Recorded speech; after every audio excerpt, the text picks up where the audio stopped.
Yes, gang, another day of off-season going down, and at the start of the day, as usual, we have the OG. We have the eggs, green beans, beetroot, cream of rice. Let's get the day started. And this is what we're watching with meal one today. Sprint on Netflix. If I was to be good at any sport in the world, it would definitely be sprinting. Sprinting is a different ball game. How cool would it be to be the fastest man in the world? Unreal. Believe it or not, I actually used to be pretty fast when I was younger. I think I had such a fat head when I was younger that I was slow to start, but when I started going, it was like I couldn't stop because my head just fucking carried me forward. The head is still massive, but I grew into it a little bit.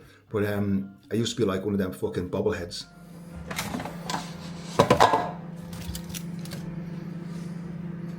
So yes, we have some white fish back into the diet at the moment. I've actually taken out beef because I like white fish. It sits so easy on my stomach. So I said I'd bring some back in. So this beef meal, I've pulled out the beef. I've brought in some cod, and to replace the fats from the beef, we have mac nut oil back in, macadamia nut oil, my favourites. I'm gonna wake up tomorrow and the skin is gonna be super thin, and I'm gonna be peeled just from cod. That's a joke, by the way, but I love fish. Prawns, tuna, cod, salmon, I fucking love it. So that's how meal 2 is looking on this push day. 280s have landed. It's safe to say things are getting pretty serious now in this off season. 280s, so 281, 282, kind of holding for the past 5-6 days or so. So very happy, feeling a little bit heavier at the moment, but feeling pretty fucking good. As well as the fish change, we've also slightly changed training, which I'll update you on as well. It's push, pull, rest, legs, rest, repeat. But we have changed from the beloved split. So it's push, pull, legs, rest, repeat. So it means everything will be hit a little bit more frequently. So for example, instead of hitting push every 5 days, it's going to be every 4 days. The same with pull, the same with legs. Let's see if my body breaks, or let's see if we can handle it. In order to kind of recover enough for this as well, we've just pulled the amount of sets we're doing in each workout down a little bit. So there's like 3 or 4 sets pulled off each session, just so I can actually recover a day earlier for that next session, if that makes sense. Volume a little bit lower, frequency a little bit higher, and let's see if that will promote a little bit more growth. But today we are in for a push session. We have some dumbbell pressing on the cards today. So yeah, let's see how we get on. I love Saturdays. Saturdays, a little bit slower paced, and yeah, I'm buzzing to train. I'm currently just going through client form clips from their training. So this is Owen sending me over his training footage. These are super important. I will give feedback here. I will kind of run through kind of what I feel like we can improve, what I feel like is in a good position, but what needs work over this next while for him to continue to see more and more progress. Something I feel that's very important when it comes to physique development, because ultimately training is what drives us forward. Training drives physique progression, and it's something that regardless of what our training age is, even for me, I train with my coach. Amazing, right? Okay, I have it lucky there. But before I trained with Cuba, I used to send him training footage of every single session, and even now, when I record videos, I go home, evaluate them, and see how I can personally improve them as well. So I think it's important dropping the ego and just being like, right, how can I get better? I'm not perfect. How can I get better? And it constantly keeps you in the mindset of progression rather than stagnation within what we're doing. Training drives physique development. Remember that. Put everything into your training. Obsess over it. Yes, gang, so push session, chest, shoulders, triceps, starting off with shoulders here. So starting off with side delts, starting off with the beloved line cuffed lateral. So I love this. I really do. I feel like for me, starting off with a side lateral raise before I go into pressing or anything like this, I just feel like it warms me up a little bit.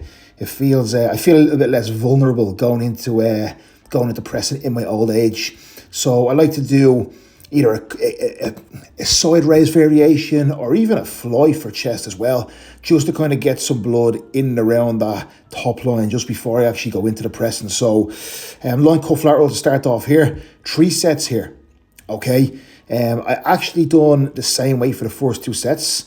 I got 12 reps first set, 11 reps second set, and then I pulled the weight down by 10 pounds and aimed for in around 15 for the third one. Then onto our dumbbell pressing. So very low incline dumbbell pressing to start off as the main movement for this session, basically. So 64s was the first set, 2 sets in total. 64s we went in for the first set. Now here, I think I hit 9 reps. I just tried to make them really fucking good. And they felt excellent. So honestly, next time I reckon I'm going to go 66 or 68, to be honest with you, and aim for like in and around that 7 to 8 region. I will work these back up to 70s now over the next while, but these feel excellent right now. I'm just trying to sink them super deep, and then hard contractions. When I'm driving here, I'm thinking of not even pushing with my hands, but almost like just driving my bicep across my pec. So chest tall, and then like driving elbows towards each other. And I feel like that enables me to get a good contraction here. But control and then aggressive. And then I nearly had a bit of a mishap here. I nearly broke the tripods. I dropped this down. I always drop them, it's just easier. But then we had a bit of an error. So, third movements, prime, flat, machine press. So this actually felt excellent. Okay, first time using this. And I reckon I'm going to be able to get pretty strong on this over the next while. Obviously 3 plates is a starting point.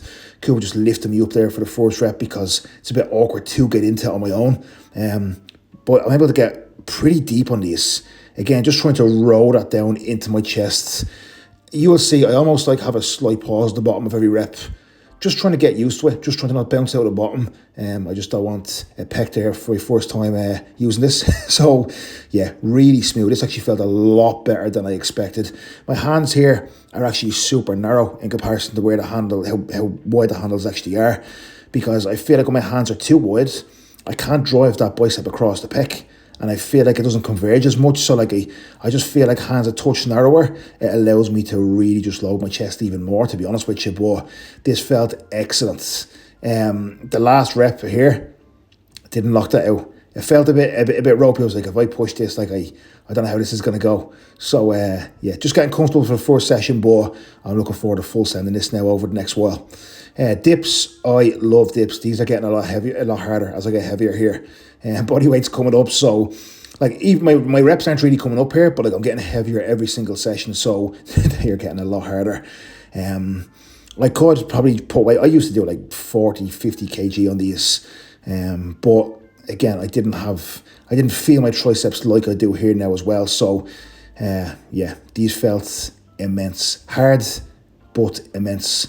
I'll definitely start loading some weight on these pretty soon. For sure, but again, just sinking these as deep as I can every single rep, slight pause, and then contracting hard back through tricep as well, and then always finishing in the stretch. JM press on the Smith next up. So our first kind of, I wouldn't really call it a compound, to be honest with you. I'd class this as like a tricep isolation. So our first kind of isolation then after our main pressing.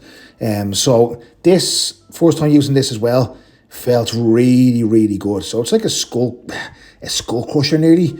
But this is excellent. What I'm trying to do here is just, I'm almost trying to drive my elbows forward as the bar and my hands come back. So trying to create as much distance between my elbow and the bar as possible. And this really loads my tricep hard here in that stretch. So the stretch is where I'm really trying to emphasize, which is why I'm having that bit of a pause before I drive hard back up as well. Do you know what? I'm not going to really focus on trying to do 2 plates aside or anything on this, but I think I will get a good bit stronger in this over the next while, considering how it felt for the first time. It actually felt probably the most stable out of any sort of skull crusher I've done or JM press I've done. So look, I find it hard to connect with triceps a lot of the time, especially my left one, but this felt good. So do you know what? I'm going to give it a chance, and we're going to see how I can progress this now over these next few sessions. But yeah, then on to incline cable fly. So I like this movement, okay? Here, again, I'm just trying to get as much of a stretch as I can. So when I'm driving up, I'm not thinking about hands, I'm thinking about driving bicep into the pec and then just open as much as I possibly can here with this. So we were doing this before any sort of pressing. So, and I was doing like maybe like 110 for like maybe 11, 12 reps. And this was like, I think it was like maybe 70 or something for my second set for like 8 reps. So it goes to show exercises at different stages of a session will feel completely different strength-wise. It doesn't mean my chest is smaller or I'm getting weaker. It's simply just I'm a little bit more fatigued from having all the other exercises first. That is all. So bear that in mind. Depending on where you do exercises in a session will determine how they feel and the strength as well. Now, this is a little bit sus here.